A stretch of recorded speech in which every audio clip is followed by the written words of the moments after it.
Good morning, Alex and friends. I'm Grace. Today is Saturday, February 15th, 2025, and you're listening to Alex's News.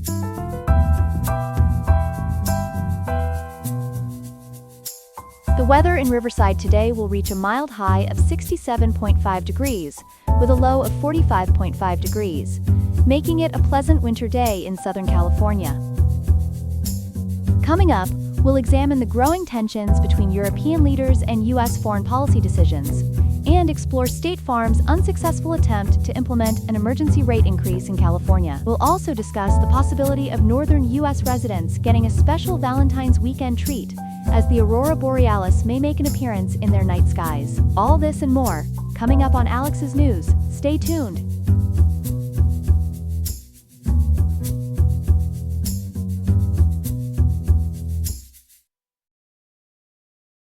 We begin our morning coverage with significant developments from the Munich Security Conference, where European leaders are expressing mounting concerns over U.S. policies. With us now is our international affairs correspondent, Ethan Thompson.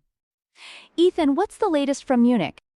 According to the Associated Press, tensions are running particularly high at this year's conference, Grace. The most striking development came from Ukrainian President Volodymyr Zelensky, who's proposing what he calls an armed forces of Europe. That's quite a bold proposal. What exactly would this European force look like? As reported by the Washington Post, Zelensky envisions this force as complementary to NATO, not a replacement. He's emphasizing that it would actually strengthen Europe's partnership with America. The proposal comes from a place of serious concern. Ukraine is worried about its survival without continued U.S. military support. And I understand there's also some friction between Germany and the U.S. What's happening there? Yes, Grace. German Chancellor Olaf Scholz has taken a particularly strong stance.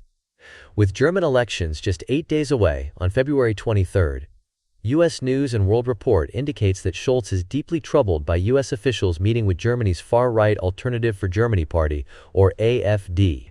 He's explicitly rejected any external interference in German democracy, invoking Germany's historical commitment to never again, a direct reference to the country's Nazi past. What about the ongoing debate over NATO defense spending? Has there been any movement on that front? The Trump administration is pushing for NATO members to increase their military spending to 5% of their GDP, which is a significant jump from the current target. Chancellor Scholz has acknowledged the need for greater investment, but, according to the Washington Post, he's pointed to Germany's economic constraints and debt regulations as major limiting factors. And how are European leaders overall responding to these various pressures? The general mood, Grace, is one of increasing concern. The Associated Press reports that European leaders are particularly worried about two things: the uncertainty surrounding U.S. support for Ukraine and what they see as a troubling approach to democratic values. There's a clear sense that the gap between U.S. and European perspectives on international security is widening. Thank you for that comprehensive update, Ethan. We'll be sure to keep our viewers informed as this story develops. We turn now to a developing story in California's insurance sector. State Farm's recent attempt to implement significant rate hikes has hit a roadblock. Joining us with more details is our business correspondent, Chloe Martinez. Chloe, what can you tell us about this situation? Grace, according to CalMatters, California Insurance Commissioner Ricardo Lara has just rejected what State Farm called an emergency rate increase. This would have been a substantial hike, 22% for homeowners, 15% for renters and condo owners, and as much as 38% for rental properties. Those are significant increases. What was State Farm's justification for such dramatic rate hikes?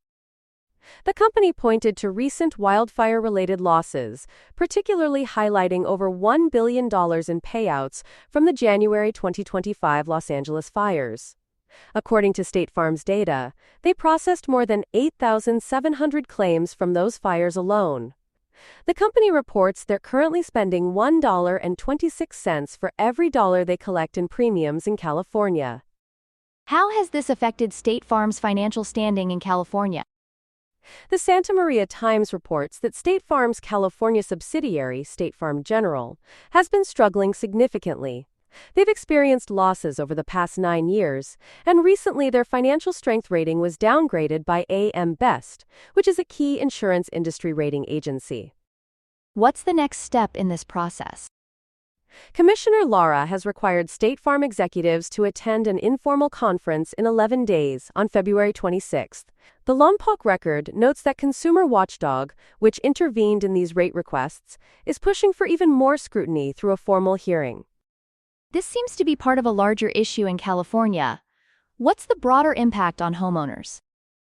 You're right, Grace. This reflects a wider crisis in California's insurance market. Many property owners are being forced to turn to the FAIR plan. That's California's insurer of last resort. Recent data shows FAIR plan policies now represent about 3.7% of the residential insurance market, up from 2.5% in 2020. In some high-risk areas, enrollment has jumped by as much as 85%. And how is the state responding to these challenges? Commissioner Lara recently approved a $1 billion lifeline for the FAIR plan, which will be funded by insurance companies to cover claims from the Los Angeles fires. He's also implemented a multi-part effort to address insurance availability that took effect at the start of this year. Thank you for that comprehensive report, Chloe. We'll be following this story as it develops. Here are some other headlines.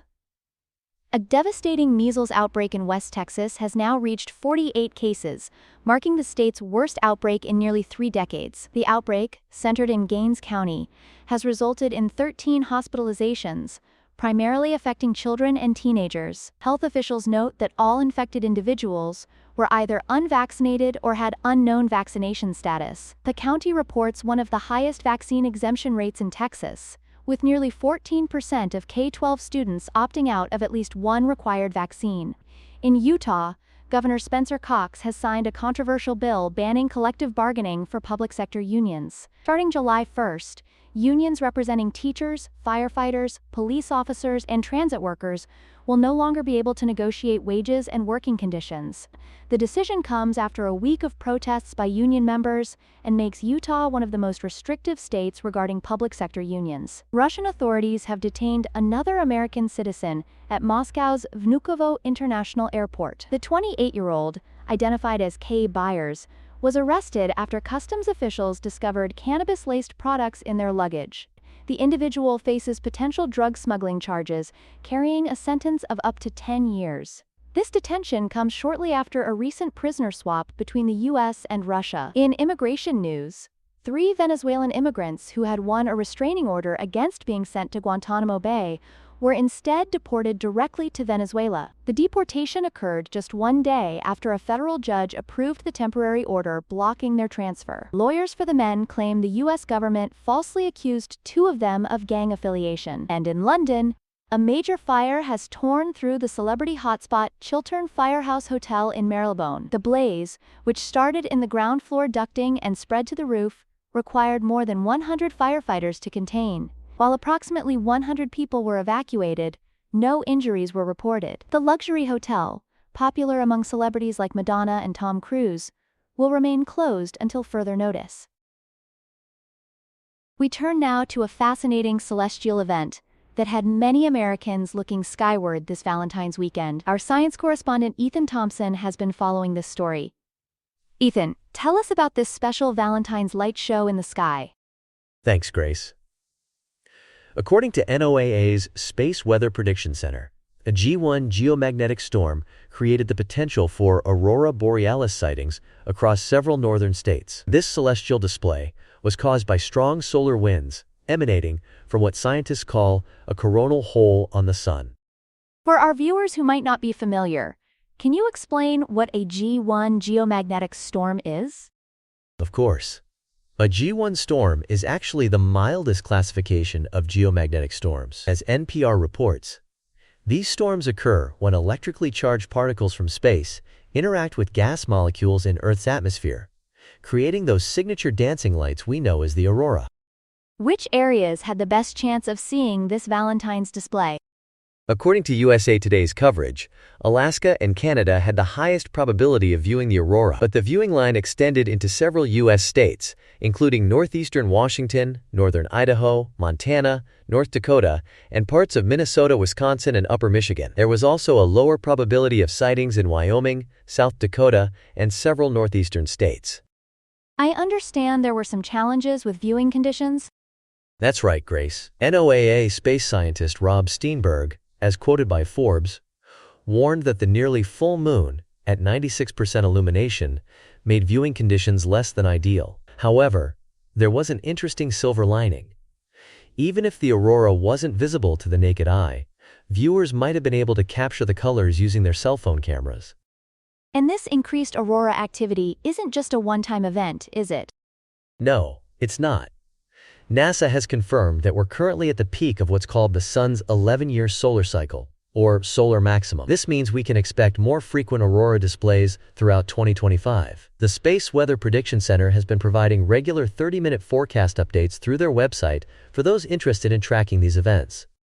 Fascinating information, Ethan. Thank you for bringing us up to speed on this celestial Valentine's treat. Thank you, Grace. And just a reminder that this reporting comes to us from multiple sources, including NPR, USA Today, Forbes, and Perplexity. That's all we have for now. Today's episode was made by Alexander King with Claude Sonnet 3.5, Gemini Flash 2.0, the Perplexity API, and the Google Cloud Text-to-Speech API. I hope you have a great day. I'll see you tomorrow, Alex.